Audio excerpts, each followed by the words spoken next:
കോട്ടയം തിരുനക്കര മഹാദേവ ക്ഷേത്രത്തിലെ അത്താഴക്കഞ്ഞിയുടെ പേരിൽ പോലും പണം തട്ടിപ്പ് നടത്തിയെന്നതാണ്. ഭക്തർക്ക് രാത്രിയിൽ ഭക്ഷണം നൽകിയ വകയിൽ 2,27,000 രൂപ ദേവസ്വം അധികൃതർ എഴുതിയെടുത്തു. 250 പേർക്ക് വീതം 65 ദിവസം അത്താഴക്കഞ്ഞി നൽകിയെന്ന പേരിലാണ് ഈ തട്ടിപ്പ്. 2020-2021 ദേവസ്വം ബോർഡ് ഓഡിറ്റിലാണ് ഈ ക്രമക്കേട് കണ്ടെത്തിയിട്ടുള്ളത്. അതായത് വർഷങ്ങൾ കുറച്ചായി ഈ ക്രമക്കേട് നടത്തിയിട്ടേ എന്നുകൂടി ബോധ്യമാവുകയാണ്. ശ്യാം പ്രസാദ് ഉത്തമൻ വിവരങ്ങളുമായി ചേരുന്നുണ്ട്. ശ്യാം, അത്താഴക്കഞ്ഞിയുടെ പേരിൽ പോലും തട്ടിപ്പ് നടത്തുന്ന ഈ ഭീകരന്മാരെയൊക്കെ എങ്ങനെയാണ് ഒരു ക്ഷേത്രത്തിൻ്റെ സംരക്ഷണ ചുമതല ഏർപ്പെടുത്തിയിരിക്കുന്നതാണ്? അത് കണ്ടെത്തിയിട്ട് തന്നെ വർഷങ്ങളായിരിക്കുന്നു. 2021 കാലഘട്ടത്തിലെ ഓഡിറ്റ് റിപ്പോർട്ട്. അതിൽ എന്തെങ്കിലും ഒരു ചെറുവിരൽ അനക്കം ഒരു നടപടിയായിട്ടുണ്ടായിട്ടുണ്ടോ?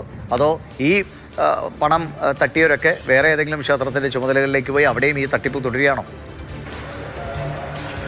ദിവിഷ, അതായത് നടപടി ഉണ്ടായിട്ടില്ല എന്നുള്ളതാണ്. അതായത് സംസ്ഥാന ഓഡിറ്റ് വിഭാഗത്തിന്റെ കീഴിലുള്ള ദേവസ്വം ഓഡിറ്റ് വിഭാഗമാണ് ഇത് സംബന്ധിച്ച് ക്രമക്കേട് കണ്ടെത്തുന്നത്. 2019 നവംബർ 17 മുതൽ ജനുവരി 20 വരെ, അതായത് ഒരു ശബരിമല തീർത്ഥാടന കാല സമയമാണ്. ആ സമയത്ത് അത്താഴ കഞ്ഞി ഈ ക്ഷേത്രത്തിൽ നൽകിയിരുന്നു. അതായത് ഈ കൂടുതലായിട്ടും അയ്യപ്പ ഭക്തന്മാരെയാണ് ഇത്തരത്തിൽ കരുതിയിരുന്നത്. സാധാരണ തിരുനക്കര ക്ഷേത്രത്തിൽ നിന്നും വലിയ തോതിൽ അയ്യപ്പ ഭക്തന്മാർ അങ്ങനെ ശബരിമലയിലേക്ക് പോകാറില്ല. തൊട്ടപ്പുറത്തെ കടപ്പാട്ടൂരും ഏറ്റുമാനൂരൊക്കെയാണ് കൂടുതൽ ഭക്തരെത്തുന്നത്. പക്ഷേ ഇവിടെ നിന്ന് ഒരു പമ്പയിലേക്ക് ഒരു ബസ്സുമുണ്ട്, KSRTC ബസ്സുമുണ്ട്. അപ്പോൾ ഈ അയ്യപ്പ ഭക്തരെ കണക്കാക്കിയാണ് ഇത്തരത്തിൽ അത്താഴക്കഞ്ഞി എന്ന രീതിയിൽ കാര്യങ്ങൾ നടത്തിയത്. ഇത് ദിവസവും ഏകദേശം 250 പേർ 65 ദിവസവും ഈ അത്താഴക്കഞ്ഞി കഴിച്ചു എന്ന രീതിയിലായിരുന്നു ഇവർ കണക്ക് ഉൾപ്പെടുത്തിയത്. അങ്ങനെ 2.27 ലക്ഷം രൂപ, അതായത് 2,27,000 രൂപയാണ് ആ ഇനത്തിൽ ഇവർ സ്വയം എഴുതിയെടുത്തത്. ഈ പണം ചെലവാക്കിയത് പോലും അന്നത്തെ അഡ്മിനിസ്ട്രേറ്റീവ് ഓഫീസർ കൊട്ടാരക്കര സ്വദേശിയാണ്. അദ്ദേഹം ഇപ്പോൾ റിട്ടയർഡായി എന്നാണ് മനസ്സിലാക്കാൻ കഴിയുന്നത്.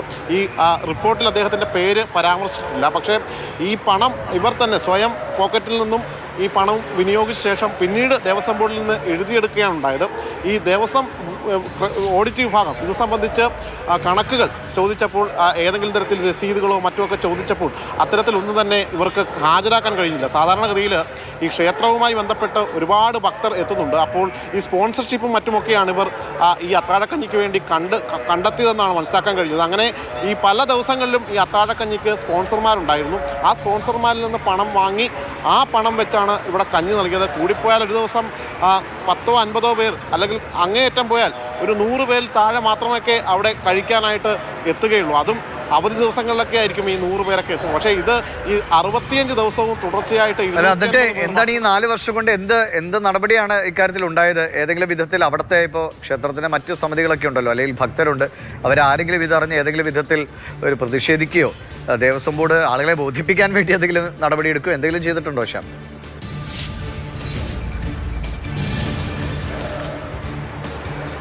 ഏതായാലും നിലവിൽ ഈ ഓഡിറ്റിന്റെ അടിസ്ഥാനത്തിൽ ഈ പണം ചെലവഴിച്ചത് ക്രമക്കേടായ രീതിയിലാണ് ഈ പണം വകയിരുത്തിയതെന്ന് ഓഡിറ്റ് വിഭാഗം കണ്ടെത്തുകയും അന്നത്തെ ഉദ്യോഗസ്ഥരിൽ നിന്ന് ഈ പണം തിരികെ വാങ്ങണം എന്ന രീതിയിലായിരുന്നു ഓഡിറ്റിൻ്റെ നിർദ്ദേശവും മറ്റും ഒക്കെ. പക്ഷേ അതിനുശേഷം മറ്റ് നടപടികളൊന്നും തന്നെ ഉണ്ടായിട്ടില്ല എന്നതാണ് ഏറ്റവും കൗതുകകരമായ കാര്യം.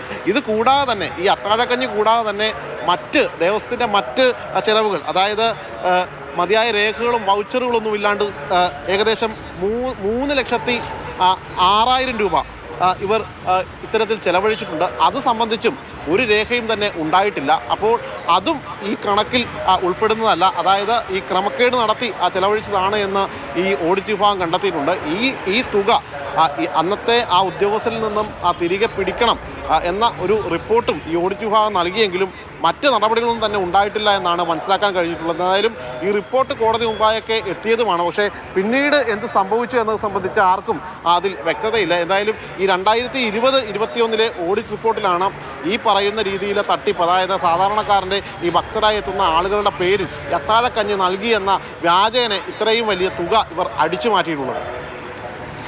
ശരി, ശ്യാം പ്രസാദ് ഉത്തമനാണ് വിശദമായ വിവരങ്ങൾ നൽകിയത്. കോട്ടയത്തെ തിരുനക്കര മഹാദേവ ക്ഷേത്രത്തിലാണ് അത്താഴക്കഞ്ഞി വിതരണത്തിൻ്റെ പേരിൽ 2,27,000 രൂപ കൈയിട്ട് വാരിക്കുന്നത്. അതായത് പണം ചെലവാക്കി എന്ന് പറഞ്ഞ് റിപ്പോർട്ടുണ്ടാക്കിയാണ്. പക്ഷെ അതിന് രേഖയുണ്ടോ, ബില്ലുണ്ടോ, രസീതുണ്ടോ, ഒന്നുമില്ല. അപ്പോൾ മനസ്സിലായല്ലോ പണം എങ്ങനെയാണ് ചെലവാക്കിയതെന്ന്. അത് 2020-2021 കാലഘട്ടത്തിലെ ഓഡിറ്റ് റിപ്പോർട്ടിൽ ഈ കൊള്ള കണ്ടെത്തിയിട്ടുള്ളതാണ്. പക്ഷെ അതിന് മുന്നോട്ടുള്ള നടപടികൾ ഉണ്ടായോ എന്നതാണ്.